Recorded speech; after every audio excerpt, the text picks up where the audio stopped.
வாழ்க வையகம் வாழ்க வையகம் வாழ்க வளமுடன்.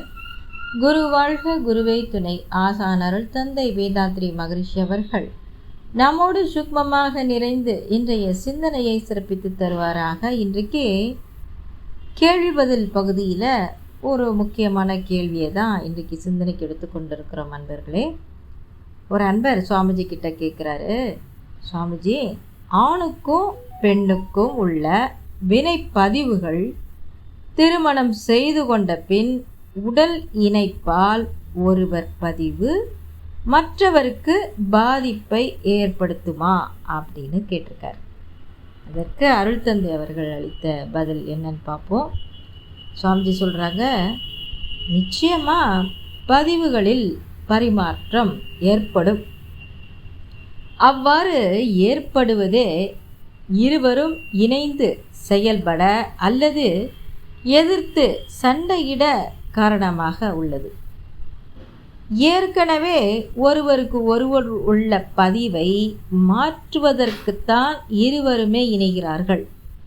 இதற்கான பதிவு ஏற்கனவே செயலுக்கு வந்த பிறகுதான் இயற்கை இருவரையும் இணைத்து வைக்கிறது.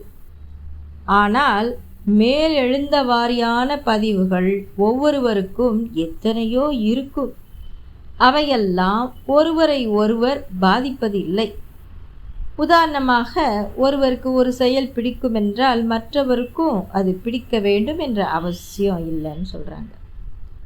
இப்போ இந்த கருத்தை சுவாமிஜியோட வாழ்க்கையில் ஒரு சில கருத்துக்களை ஒப்பிட்டு இங்கே உங்களோட பகிர்ந்து கொள்ள விளைகின்ற நண்பர்களே.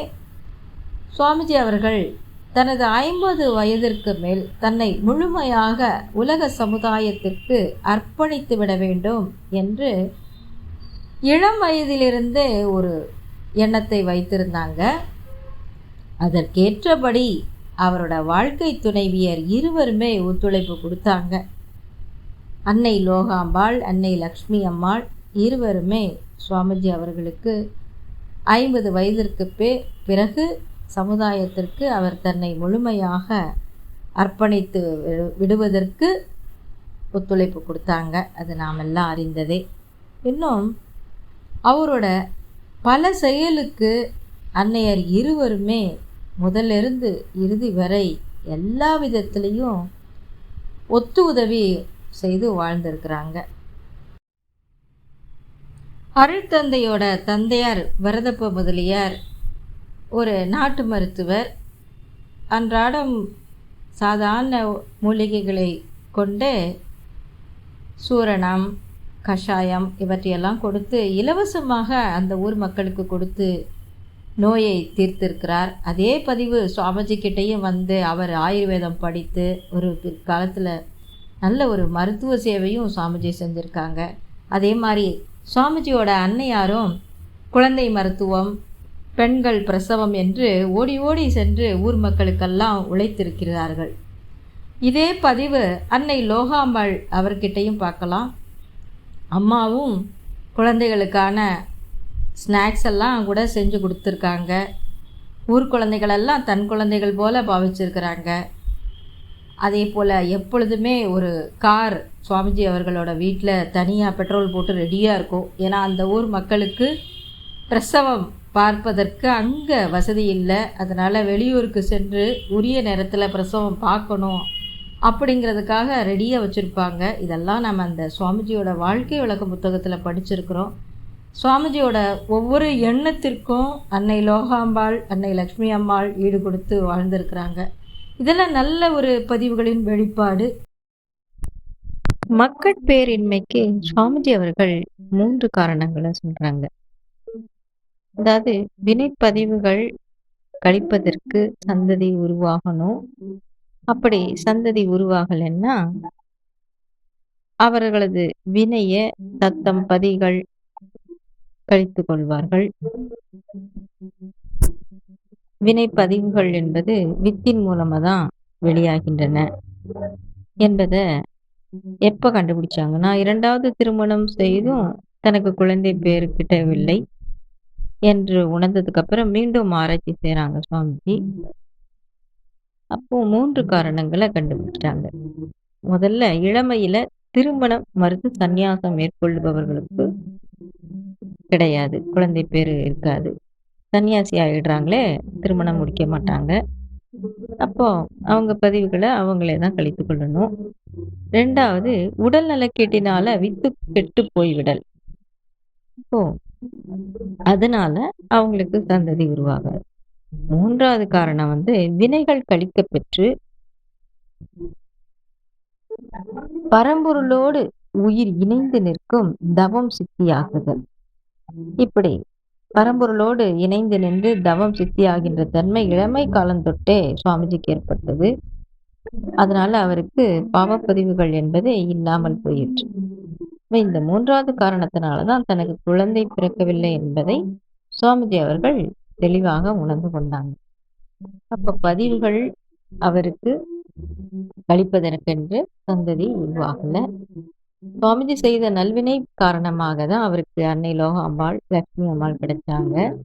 அதே மாதிரி அந்த 2 அந்நியர்களும் செய்த தவப்பலனால, நல்வினை பயனால தான் சுவாமிஜி அவர்களுக்கு கணவராக வாய்க்கப் பெற்றார். அவங்களுக்கு குழந்தை இல்லை அப்படிங்கிற ஒரு குறையே சுவாமிஜி அவர்கள் தீர்த்து வச்சுட்டாங்க. ஆன்மீகத்துல மிகுந்த ஈடுபாடு கொண்டதுனால பல அன்பர்கள் சுவாமிஜியை பார்க்க வருவாங்க. அப்போ அன்னை லோகாம்பாளும், லக்ஷ்மி அம்மாளும் அவங்களெல்லாம் நல்ல முறையில கவனிச்சு, யார் வந்தாலும் சாப்பிட்டுட்டு போங்க அப்படின்னு சொல்லுவாங்களாம். சங்கத்து பிள்ளைகள் என்று எல்லா அன்பர்களையும் கொண்டாடுவாங்களாம் அன்னையர் இருவரும். அந்த அளவுக்கு அவங்க தொண்டு செஞ்சு எல்லாருக்கும் ஒரு முன்மாதிரியாக திகழ்ந்தாங்க. அப்போ ஒரு நல்ல பதிவுகள் பெற்றதுனால இறுதி வரை அவங்க தொண்டாற்றி இன்பம் கண்டார்கள் என்பதை நாம் எல்லாரும் அறிந்திருக்கிறோம். பதிவுகள் எப்படி எல்லாம் செயல்பட்டிருக்குது அப்படின்னு பார்த்தோம். இப்போ காப்பியங்கள்ல, அதுவும் குறிப்பா சிலப்பதிகாரத்தில் உள்ள ஒரு சம்பவத்தை சொல்லி மேலும் இந்த பதிவை பற்றி ஆராய்ச்சி செய்யலாம். கோவலன் கண்ணகி இருவரும் கணவன் மனைவியர். கண்ணகி ஒரு தெய்வ மகள். அவளுக்கு வினைப்பதிவை கழிப்பதற்கு என்று சந்ததி இல்லை. கோவலனும் கண்ணகியும் வாழ்ந்து கொண்டிருக்கிறாங்க. கொஞ்ச காலத்துக்கு பிறகு கோவலன் கண்ணகியை விட்டு பிரிந்து மாதவியிடம் செல்கின்றான். மாதவி கணிகை குலத்தில் பிறந்திருந்தாலும் கோவலன் ஒருவனையே கணவனாக எண்ணி தூய்மையாக வாழ்ந்து வந்தாள். கண்ணகியிடம் வாழ்ந்த அந்த தெய்வீக பதிவு கோவலன் கிட்ட இருந்தது. அந்த பதிவின் காரணமாக மாதவிக்கும் கோவலனுக்கும் மணிமேகலை என்ற ஒரு தவப்பெண் பிறந்தாள். புத்த மதத்தை அந்த காலத்தில் பரப்பியதாக அந்த காப்பியத்தில் சொல்கிறாங்க. அவள் திருமணம் செய்து கொள்ளலை. புத்த மதத்தை பரப்பி சன்னியாசியாகவே வாழ்ந்து கொண்டிருந்தாள் மணிமேகலை. அவள் பசித்தவர்க்கெல்லாம் அக்ஷய பாத்திரத்தின் மூலம் அமுது வழங்கி எல்லாரையும் மகிழ்வித்தாள் என்பது நம்ம அறிந்ததே. கோவலன் கிட்ட ஒரு தீய பதிவும் இருந்தது. அந்த பதிவு எப்போ செயலுக்கு வந்தது என்றால், மாதவியிடம் வாழ்ந்து மணிமேகலையை பெற்று சில ஆண்டுகள் கழித்த பிறகு கண்ணகியிடம் மீண்டும் கோவலன் செல்கின்றான். அந்த பாவப்பதிவை கழிப்பதற்குரிய நேரம் வருது. அது என்னன்னா, அந்த கதையில் என்ன சொல்லியிருப்பாங்கன்னா, கோவலன் அதற்கு முன் பிறவியில் ஒரு அரசனாக பிறந்து தவறான நீதியை கொடுத்து விட்டார். ஒருவனுக்கு கொலை தண்டனை கொடுத்து விட்டதாக அந்த காப்பியத்தில் சொல்கிறாங்க. அப்போ அந்த பாவப்பதிவு இறுதியில் எப்போ கழிந்தது அப்படின்னா, தன் பொருளெல்லாம் இழந்து வறுமையில் வாடிக்கொண்டிருந்த போது கண்ணகியிட்ட இருந்த அந்த சிலம்பை எடுத்துக்கொண்டு விற்று வணிகம் செய்து மீண்டும் செல்வந்த நிலைக்கு உயரலாம் என்று திட்டமிட்டு செல்கின்றான். அப்போது அந்த நாட்டில் மகாராணியோட சிலம்பை பொற்கல்லன் திருடி வைத்து கொண்டு மறைத்து விடுகின்றான். அப்போ ராஜா சிலம்பு வேணும், அந்த பொற்சிலம்பு வேணும்னு கேட்டுக்கொண்டிருக்கிறாரு. அந்த சமயம் தற்செயலாக கோவலன் கண்ணகியோட சிலம்பு எடுத்துக்கொண்டு வந்து அந்த பொற்கொல்லனிடமே விற்க வர்றான். அவன் உடனே ராஜா கிட்ட செய்தி அனுப்பிடுறான், உங்கள் அரசியோட சிலம்பை திருட என்கிட்ட இருக்கிறான்னு சொன்னோடனே ராஜா விசாரிக்காமல் நீதி சொல்லிடுறாரு, தவறான நீதியை கொடுத்துட்றாரு, கொன்று கொணர்க அப்படின்னு சொல்லிடுறாரு. அதன் பிறகு கோவலன் கொல்லப்பட்டான். இதை அறிந்தவுடன் கண்ணகி அந்த அரச சபைக்கு வர்றாங்க. அந்த பெண்மணி தன்னோட இன்னொரு காற்சிலம்பை வீசி அடிக்கிறாங்க. அப்போ அதிலிருந்து மாணிக்க பரல்கள் தெரிக்கின்றன.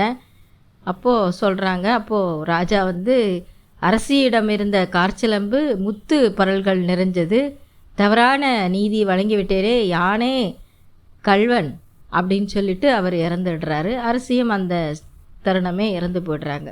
இது அந்த கதையில் இறுதியாக சொல்லப்பட்ட ஒரு விஷயம். சரி, இப்படி தெய்வீக பதிவும் பாவப்பதிவும் கலந்து இருந்ததுனால அவனோட பதிவு இப்படியாக முடிந்ததாக எனக்கு பட்டது. சிலப்பதிகார கதையில் வரக்கூடிய ஒவ்வொரு சம்பவங்களையும் அன்பர்களே உங்களுடன் பகிர்ந்து கொண்டேன். திருமணத்திற்கு பிறகு வினைப்பதிவுகள் எவ்வாறெல்லாம் பரிமாறப்பட்டன என்பதை அந்த கதை சம்பவங்கள் மூலம் நாம் உணர்ந்து கொண்டோம் என்று கூறி இத்துடன் இந்த சிந்தனையை நிறைவு செய்கின்றேன். இந்த கருத்துக்களில் ஏதேனும் குறை இருந்தாலும் நிறை இருந்தாலும் அன்பர்கள் கமெண்ட் செக்ஷனில் போடுங்க. மீண்டும் அடுத்த ஒரு கேள்வியுடன் சந்திப்போம். நன்றி. வாழ்க வளமுடன்.